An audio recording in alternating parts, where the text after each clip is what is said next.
নমস্কাৰ, মই হিমন্ত বিশ্ব শৰ্মাক সুধিব খুজিছোঁ।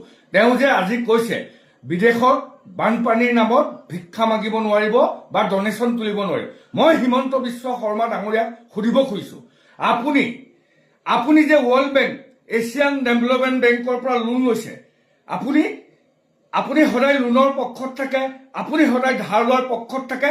আজি আপুনি চৰকাৰখনে বানপানীত ৰাইজক কোনো ধৰণৰ সহায় কৰিব নোৱাৰি এনেকুৱা ধৰণৰ আপুনি ফটুৱামি বহুৱালি আপোনালোকৰ যে অকমন্যতা ৰাইজৰ আগত ধৰা পৰিছে, তাৰ কাৰণে এনেকুৱা ধৰণৰ আপুনি কথা কৈছে। মই হিমন্ত বিশ্ব শৰ্মা আপোনাক সুধিছোঁ, আপুনি CM ৰিলিফ ফাণ্ডত কেলে ভিক্ষাৰীৰ দৰে পইচা বিচাৰি আছে? হিমন্ত বিশ্ব শৰ্মা, মই আপোনাক সুধিছোঁ পুনৰবাৰ, আপুনি ভিক্ষাৰীৰ দৰে CM ৰিলিফ ফাণ্ডত কেলে পইচা বিচাৰি আছে? আপুনি ভিক্ষাৰীৰ দৰে যি পইচা বিচাৰি আছে সেয়া বন্ধ কৰি লওক, তাৰপিছত বেলেগৰ কথা ক'ব।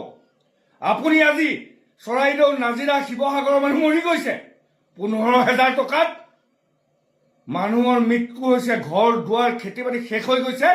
আপোনাৰ নিচিনা অকমন্য অপদাৰ্থ, কেৱল কমিশ্যন খোৱা 2 নম্বৰী কৰা মানুহৰ মুখত এনেকুৱা ধৰণৰ অপদাৰ্থ কথা শোভা নাপায়।